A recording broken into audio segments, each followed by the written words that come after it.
PrEP, o que vem a seguir. Eu vou de imediato convidar a doutora Birgit para ser a moderadora da sessão. A doutora Birgit é a diretora executiva da Sociedade Internacional de AIDS. Doutora Birgit, por favor. Thank you, Marcus. Well, I know that I do not need to introduce. Eu não preciso apresentar a Beatriz e seu papel na Fiocruz.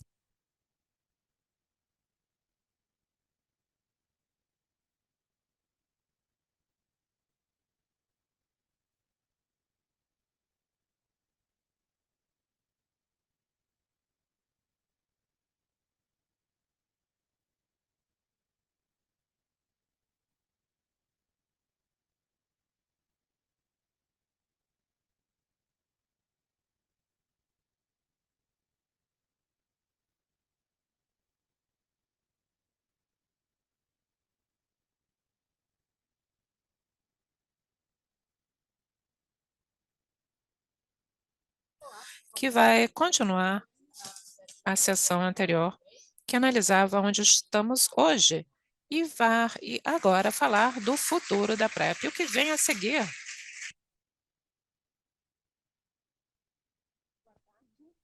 É um prazer enorme para mim estar aqui e uma responsabilidade de falar do futuro. É uma coisa complicada, mas a gente vai trazer alguns pontos para discussão. Então, só para iniciar nossa conversa, a gente fala dos números, eles parecem um pouco impessoais, mas eu acho que eles são cada vez mais importantes, né, que a gente preste atenção, que a gente teve em 2022 1,3 milhões de novas infecções no mundo, num cenário onde temos tratamento altamente efetivo e prevenção altamente efetiva, cada vez mais disponível no planeta. Trazendo aqui, novamente, a nossa região, somente para dizer que o ponto mais importante que a gente vê aqui é que a gente teve um aumento, enquanto outras regiões do mundo, como o continente africano, vem importantes diminuições do número de novas infecções, na nossa região nós tivemos um aumento de 8% dessas infecções, e isso se dá majoritariamente entre as populações mais vulneráveis de homens que fazem sexo com homens, e travestis e mulheres trans. Então, como vocês viram na sessão anterior, a gente tem, de fato, hoje, uma estratégia de prevenção altamente efetiva, que é a PrEP, com tenofovir e enticitabina, que pode ser de uso diário, que pode ser de uso sob demanda, mas a gente enfrenta, na nossa região, como em outros locais do mundo, mas na nossa região isso é um fator muito importante, a gente precisa, de fato, expandir essa estratégia, que é altamente efetiva, e que a gente vê que, para determinados segmentos da população, como os indivíduos mais jovens, travestis e mulheres trans, as populações mais vulneráveis na nossa epidemia, tanto o início da PrEP quanto a manutenção em PrEP são mais complexas. Então, a gente se pergunta se outras alternativas de PrEP podem ser úteis para essas populações com mais dificuldade, tanto de iniciar a PrEP quanto de se manter em uso de PrEP enquanto sob maior vulnerabilidade. Então, outras estratégias, outras tecnologias estão sendo avaliadas, estudadas, alguma já aprovada para uso, e a gente vai discutir um pouco, então, essas novas opções que potencialmente podem ser mais favoráveis para as pessoas sob maior vulnerabilidade. A gente sabe que medicamentos de ação prolongada, né, como são os que a gente vai discutir mais à frente, já são usados em outras especialidades com muito sucesso, como os anticoncepcionais, os antipsicóticos, medicamentos para osteoporose. E aqui nesse slide nós vemos o pipeline, quais são as perspectivas em PrEP, e algumas dessas, então, a gente vai discutir com mais detalhe. Então, a gente vai falar especificamente do cabotegravir injetável, a gente vai falar um pouco sobre o lenacapavir, e a gente vai falar um pouco também sobre anticorpos monoclonais anticorpos neutralizantes. Nesse slide, então, a gente vê os resultados dos estudos HPTN 083 e 084, que a gente vai discutir em mais detalhe, que foram os estudos que levaram ao registro do cabotegravir injetável para profilaxia pré-exposição. 2 estudos, como eu disse, foram feitos. A gente vai falar primeiro do HPTN 083, que avaliou o uso do cabotegravir injetável na população de homens que fazem sexo com homens e mulheres, travestis e mulheres trans. Esse estudo incluiu em 43 centros ao redor do mundo. A nossa região colaborou ativamente com centros na Argentina, no Peru e no Brasil. Temos aqui alguns investigadores que participaram desse estudo e, no total, nós incluímos mais de 4.500 participantes, sendo que, nesse estudo, nós tínhamos métricas específicas para que a gente pudesse, de fato, integrar os indivíduos com maior vulnerabilidade para que eles pudessem participar desse estudo e tornar os resultados desse estudo mais importantes, trazendo, de fato, insights importantes com relação a essa droga. Então, nós tínhamos métricas específicas de incluir pelo menos 50% de indivíduos com menos de 30 anos, pelo menos 10% de travestis e mulheres trans, e nos Estados Unidos, pelo menos 50% dos incluídos deveriam ser negros. Esquematicamente, esse é o desenho do estudo. Nesse estudo, todos os participantes receberam ou forma ativa de cabotegravir e a forma placebo do comprimido de tenofovir e entricitabina, ou vice-versa, quem recebeu tenofovir e entricitabina ativo recebeu a forma placebo da injeção de cabotegravir.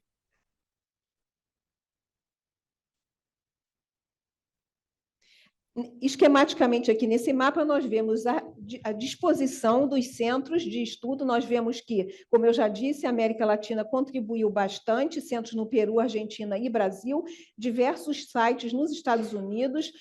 2 sites na Tailândia, um no Vietnã e um na África do Sul. Então, a gente teve uma diversidade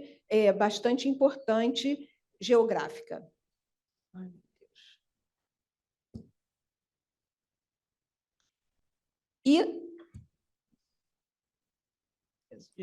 E aqui nesses gráficos a gente vê que o resultado do HPTN 083, que foi desenhado como um estudo de não inferioridade, foi capaz de demonstrar superioridade do cabotegravir de longa ação quando comparado ao tenofovir e entricitabina, com uma proteção 66% maior, favorecendo o cabotegravir quando comparado ao tenofovir e entricitabina. Então, esses são os resultados do 083. A gente parte, então, para falar um pouquinho sobre o 084, que foi um estudo exatamente com o mesmo desenho, mas cuja população incluída era de mulheres cis jovens no continente africano.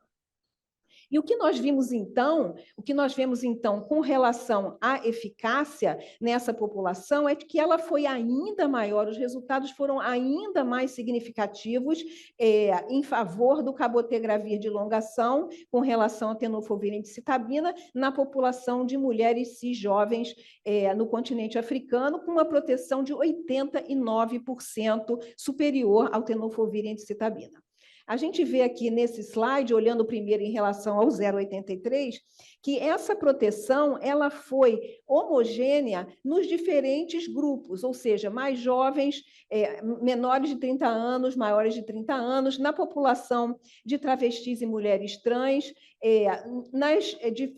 na população negra e não negra, e nas diferentes regiões do mundo, a gente teve um resultado bastante consistente. E no 084, nós também tivemos um resultado bastante consistente entre os diferentes grupos,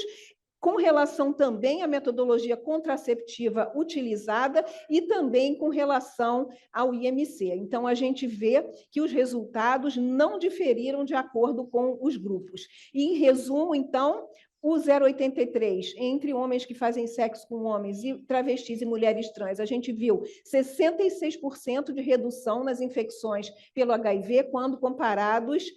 aos HSH travestis e trans que receberam tenofovir e citabina, e quando a gente fala entre mulheres cis,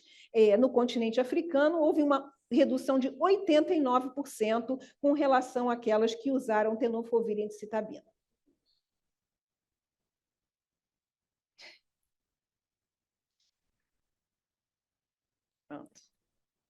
Agora a gente vai, então, falar rapidamente sobre a segurança desse produto. A gente pode ver nesses gráficos, acima o gráfico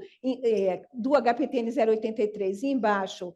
a gente vê os dados do HPTN 084, o evento adverso mais comum foram as reações no local da injeção, e a gente vê claramente que a maior parte dessas reações foram leves a moderadas. No 083 elas foram muito frequentes, entretanto, sempre leves a moderadas, tá? E como vocês podem ver no gráfico, elas foram diminuindo ao longo do estudo. E apesar de terem sido tão frequentes, somente 2,2% dos indivíduos que apresentaram alguma reação no local da injeção descontinuaram essa estratégia de prevenção, descontinuaram as injeções. Quando nós vemos as mulheres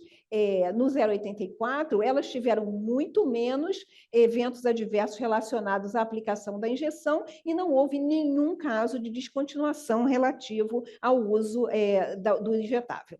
Em geral, o cabotegravir de elongação se mostrou bastante seguro, com boa tolerabilidade, e, então, essa droga, esse foi o perfil de segurança. Rapidamente, a gente fala aqui também que um aspecto muito importante é a questão de, por ser uma droga de elongação, o cabotegravir suprime a replicação viral e atrasa a produção de anticorpos, no caso de haver alguma soroconversão, e que testes rápidos normalmente não conseguem detectar a infecção quando ela acontece, e esses testes adicionais podem ser necessários e, eventualmente, um RNA do HIV pode ser uma forma, né, de se detectar, mas ainda assim os níveis de carga viral permanecem baixos ou indetectáveis por longos períodos. Isso pode levar ao início, à detecção atrasada da infecção pelo HIV, o atraso no início da terapia antirretroviral e, eventualmente, surgimento de resistência à integrase, que vem a ser o elemento, né, o dolutegravir, sendo a droga de primeira linha no nosso meio, nos guidelines da Organização Mundial de Saúde. Rapidamente aqui a gente vê, então, que esses quadros de soroconversão, pouquíssimos, que houveram nos estudos, eu repito, foram pouquíssimos casos, eles não apresentaram uma sintomatologia clássica que a gente vê nos casos de soroconversão ao HIV, então é um dado também importante que essas soroconversões são majoritariamente silenciosas. A gente vê, então, que esses resultados mostram que uma testagem de point of care de carga viral é altamente necessária no âmbito da implementação de PrEP de elongação, e a gente espera que haja um desenvolvimento tecnológico que possa acompanhar essa necessidade que existe atualmente. De forma importante, a gente traz aqui os resultados de uma modelagem matemática muito elegante que foi feita pelo Andrew Phillips, no cenário da África subsaariana, que mostrou que a implementação de cabotegravir de elongação naquela região leva, sim, a um aumento do nível de resistência à integrase, mas, ao fim, levando-se em conta todos os parâmetros, a gente tem um número menor de infecções incidentes pelo HIV e um número menor de mortes por HIV na região, caso essa estratégia venha a ser implementada. Então, esses dados dos estudos levaram à aprovação do cabotegravir para PrEP no FDA e, na sequência, em outros países, e a WHO emitiu, logo em 2022, a sua primeira recomendação em relação ao cabotegravir injetável para prevenção. Esses são os países em azul onde a gente já tem registro e outros países também representados em que a VIV está planejando a submissão para registro dessa droga. A gente tem aqui, de forma muito importante, o acordo com o Medicine Patent Pool. Isso vai ser apresentado posteriormente pelo Medicine Patent Pool aqui nessa reunião, mas a gente sabe que houve, então, uma licença que foi feita para a produção do cabotegravir injetável genérico. 3 fábricas já foram selecionadas para isso, e a gente vê aqui nesse mapa os territórios que que vão se beneficiar dessa licença, em azul, e os territórios que não estão incluídos nessa licença, mas que não reconheceram a patente do cabotegravir de longação e vão, então, poder fazer uso dessa licença para obter, potencialmente, o cabotegravir. E nós vemos, infelizmente, aqui o Brasil em cinza, que é um país onde as 2 patentes do cabotegravir de longação foram reconhecidas, e a gente, infelizmente, então, como outros países, esses ricos, não vão poder se beneficiar dessa licença e vão ter que se submeter à negociação de preços com o produtor. Então, a gente sabe também que existe um grande gap, né, entre a evidência científica e a real implementação. Podia me ajudar um pouquinho. A gente fez aqui, na região, no Brasil, Peru e México, como parte do estudo em PrEP, um inquérito online, onde a gente atingiu mais de 20 mil pessoas nessa avaliação. E, em 2018, antes da aprovação do cabotegravir injetável, antes dos resultados dos estudos, havia um interesse em 42% desses indivíduos que responderam a essa enquete, 42% tinham interesse em usar a PrEP injetável. Em 2021, após a liberação dos resultados, nós repetimos a enquete e vimos que o injetável teria um interesse de 75% dos indivíduos que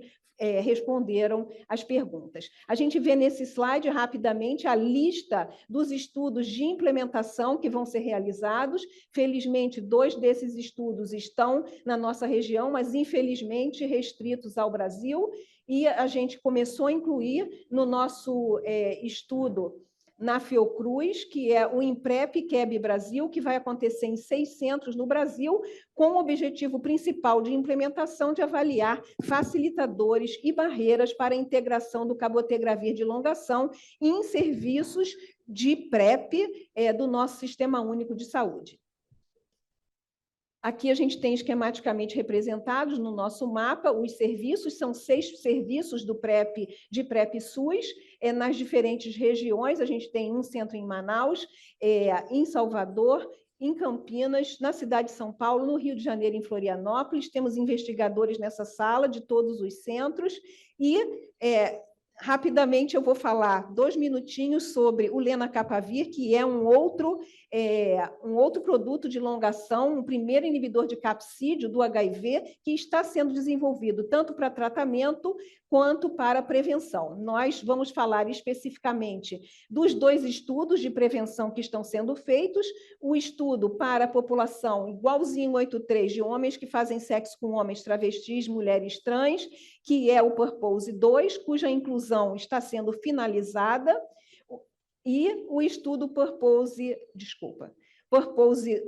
1, que é o estudo entre mulheres que está sendo conduzido na África do Sul e Uganda. Então, a gente gostaria também de falar um pouquinho sobre anticorpos amplamente neutralizantes, que também são de uso potencial no futuro para profilaxia pré-exposição. A gente espera que haja uma evolução, está evoluindo muito rapidamente o conhecimento nessa área. Existem mais de 15 BINABs em estudo. A gente vê que as vantagens dos BINABs é que eles têm menor toxicidade, maior meia-vida e um potencial para uma resposta imune mais ampla. A gente vê que a gente sabe que há mais de 100 anos o uso de anticorpos é realizado para a prevenção de uma série de infecções virais, como vocês podem ver nesse slide, e é importante, então, que a gente entenda que a prevenção da infecção pelo HIV pode ser um próximo uso de anticorpos para a prevenção. Aqui nós temos esquematicamente os anticorpos monoclonais que estão em desenvolvimento, estão sendo estudados, e a gente sabe que, como resultado do estudo AMP, que foi um estudo enorme realizado, 2 estudos na realidade, o HVTN 704 e o 703, nas diferentes populações, exatamente como foi feito no 083 e 084, homens cis que fazem sexo com homens, travestis e mulheres trans nas Américas, e população de mulheres cis jovens na África. E a gente viu que, nesse estudo, foram estudadas 2 doses do VRC01, que é um anticorpo monoclonal, e que ele foi estudado na dose baixa, na dose alta, e a gente viu que houve uma proteção, uma eficácia de prevenção de 75%, entretanto, somente entre aqueles indivíduos que tinham vírus altamente sensíveis à neutralização por esse produto. Então, novamente, a gente vê que a questão da resistência, ela é extremamente importante com relação ao uso dos anticorpos monoclonais para a prevenção do HIV. Então, hoje, a estratégia que está sendo utilizada é que se faça novos estudos com uma combinação de anticorpos, tendo em vista essas características de que o anticorpo só vai atuar, obviamente, no vírus sensível, e quando a gente tem a combinação de anticorpos, da mesma forma que quando a gente tem a combinação de antirretrovirais, essa proteção tem maior chance. No sentido de tudo isso que a gente falou, o nosso trabalho é para que a gente possa aumentar as escolhas. A gente, na verdade, agora, na implementação do cabotegravir de longação, que nós vamos entender um pouco como é que essas escolhas se dão, e a gente, de fato, os estudos randomizados, feitos com todo o cuidado no ambiente controlado, eles trazem resultados que não necessariamente vão representar a implementação dessa droga na vida real, mas é extremamente importante a gente entender quais serão as preferências das pessoas em relação às modalidades de PrEP, caso a gente venha a ter elas disponíveis nos sistemas de saúde, nos diferentes sistemas de saúde. Então, como com os contraceptivos, a disponibilidade de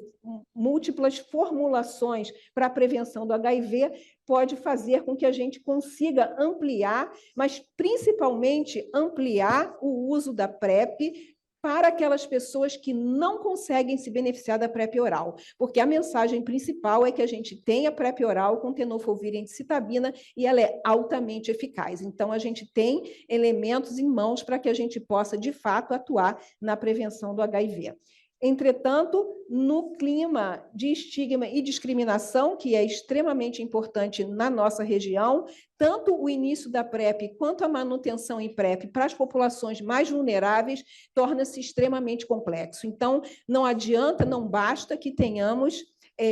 a prevenção com novas estratégias, novas tecnologias, se nós não trabalharmos de forma constante e efetiva para a diminuição do estigma e discriminação para as populações mais vulneráveis e para que tenhamos serviços de saúde mais amigáveis, para que as pessoas possam, de fato, se beneficiar do que nós já temos disponível. Eu não tenho slide de agradecimentos, mas eu gostaria de fazer alguns agradecimentos. Emília Jalil está aqui com a gente, que me ajudou, me ajuda sempre a organizar essas apresentações, Valdileia, Omar, várias pessoas aqui, Sandra, que sempre me ajudam para que a gente possa trazer, Maiara, apresentações que sejam, que tragam elementos que possam ser úteis para vocês. Muito obrigada.